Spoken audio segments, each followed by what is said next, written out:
Good afternoon, hello and welcome to Switch Focus. Remember, you can watch your favorite programs on the following platforms: Signet Zuku channel 53 or Azam channel 338. You can also catch our episodes on our website www.switchtv.ke, Switch TV News YouTube channel, or download the Switch TV app on Google Play or the App Store. And now on to our first story. The Senegalese government announces the creation of an independent commission of inquiry into the unrest of early March, the most serious in the country that has witnessed in the recent years. At least 5 people were killed when riots and looting broke out after opposition figure Ousmane Sonko, a leading rival to President Macky Sall, was arrested and accused of rape. Sonko, who has a strong following among the Senegalese, denies the allegations, describing them as a plot to knock his 2024 presidential bid off course. At least 5 people were killed in the worst unrest in the recent years, according to an official toll.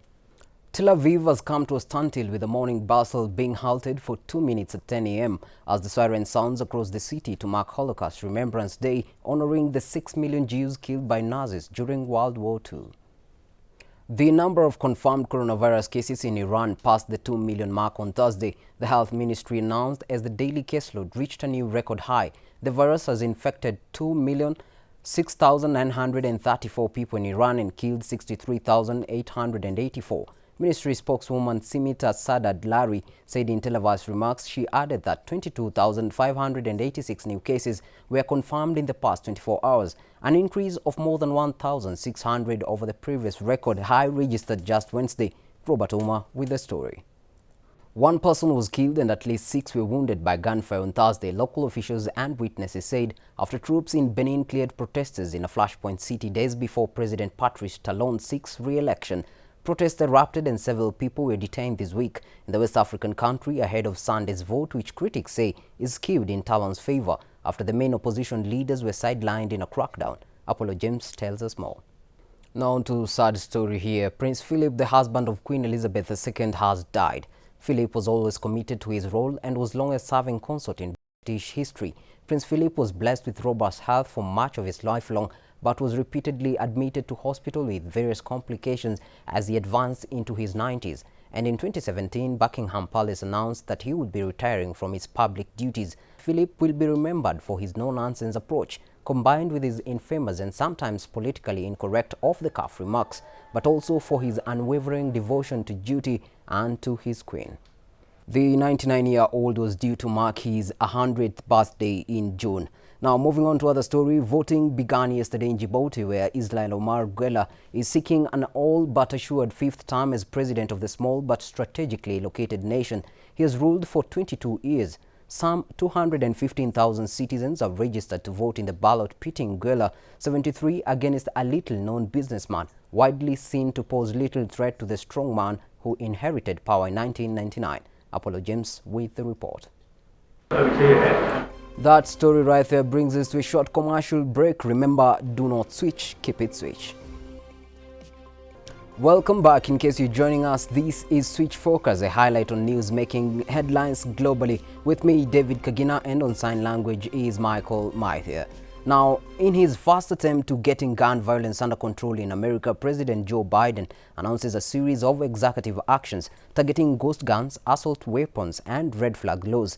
The president, claiming a public health crisis, also calls on Congress to act. Enough prayers, time for some action, he urges, flanked by Attorney General Merrick Garland and Vice President Kamala Harris during a ceremony in the Rose Garden of White House.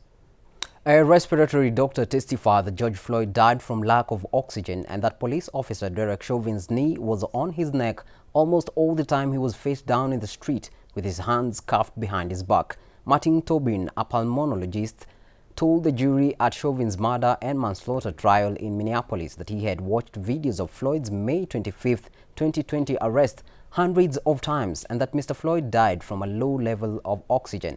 Tobin explains that the low level of oxygen caused to damage Floyd's brain and arrhythmia, which caused his heart to stop. Have you formed? Indonesian Navy ships packed with aid arrived yesterday in cyclone-ravaged section of the archipelago as death toll from the disaster rose to above 200 people, including dozens killed in neighboring East Timor.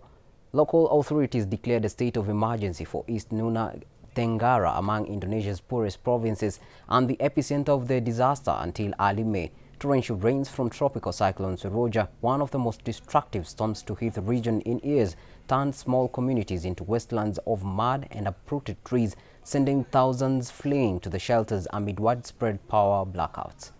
Protesters in Myanmar's southern city of Dawei, mostly comprised of teachers and students from the city's university, marched through the city streets to demand the democracy back from the junta. Senior General Min Aung Hlaing also staged a coup back on February. A group representing Myanmar's ousted civilian government said Wednesday it has gathered 180,000 pieces of evidence showing rights abused by the junta, including torture and extrajudicial killings. The country has been in turmoil since the army deposed civilian leaders Aung San Suu Kyi on February 1st, with nearly 600 people killed in a crackdown on anti-coup protests. Demonstrations calling for the return of democracy and the release of Suu Kyi from detention have rocked Myanmar almost daily since the coup.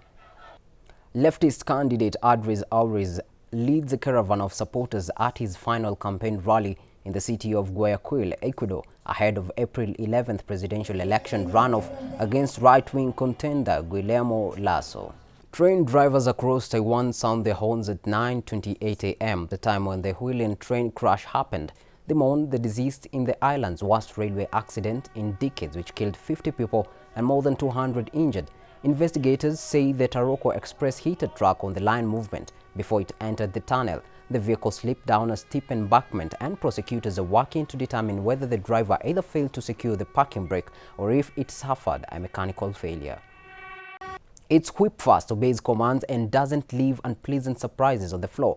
Meet AlphaDog, a robotic response to two of China's burgeoning loves, pets and technology. The high-tech hound uses sensors and artificial intelligence technology to hear and see its environment, and can even be taken for walks. Karutsuma with this report.